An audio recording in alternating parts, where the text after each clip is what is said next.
Alors, je m'appelle Minia Biabiani, je suis artiste plasticienne, je suis née et j'ai grandi en Guadeloupe. J'ai fait mes études supérieures aux Beaux-Arts de Lyon et actuellement je travaille dans la ville de Mexico et en Guadeloupe. Alors, ma démarche artistique est beaucoup centrée autour de la question du lieu. Qu'est-ce qu'un lieu? Comment un lieu se construit? Comment on l'habite?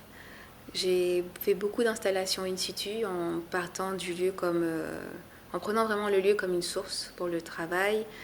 Par ça, j'entends prendre un long temps d'observation de la lumière, de la circulation des gens dans l'espace, des ombres, même de choses encore plus subtiles comme le vent, les courants d'air.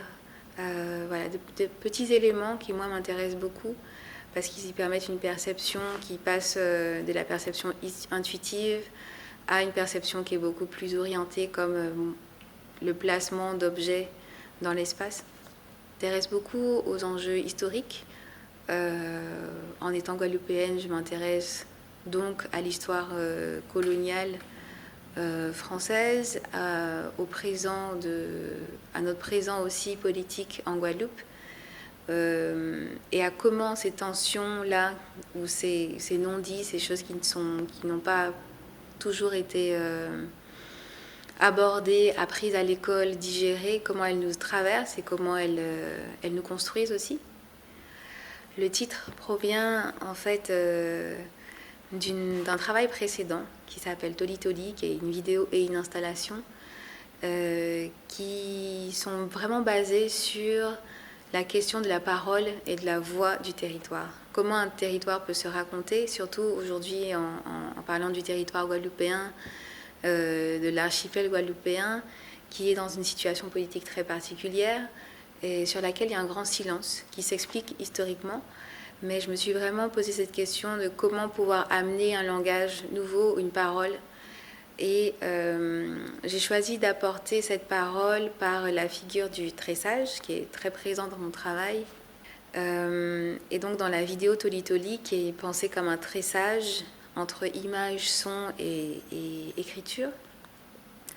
À la fin de cette vidéo, la dernière phrase, c'est « Le papillon rend aveugle quand il bat des ailes dans l'oreille ». Donc ça a été l'approche que j'ai cherché à mettre en place dans cette exposition, de travailler encore plus la perception des enjeux d'avoir accès ou pas, de créer plus de tension dans le regard. Et donc j'ai tué le papillon dans mon oreille, c'est cet état de fait où on n'a pas accès aux lieux dans lesquels on vit ou à ce qui nous entoure. C'est le paradoxe, c'est qu'en fait, tuer le papillon, c'est être dans l'illusion de voir. Mais le papillon est en fait ce qui permet de vraiment avoir accès aux choses. Donc j'ai tué le papillon dans mon oreille, c'est un moment de l'installation et qui répond aussi à un moment précis de la vidéo, mais c'est pas la solution, c'est pas la réponse, c'est pas de tuer le papillon. Au contraire, c'est de fermer les yeux et de pouvoir avoir de nouveau accès à plus de choses en travaillant l'écoute, en travaillant des moments d'attention particuliers, en respectant des rythmes qui sont les nôtres et nos besoins. C'est plus ça.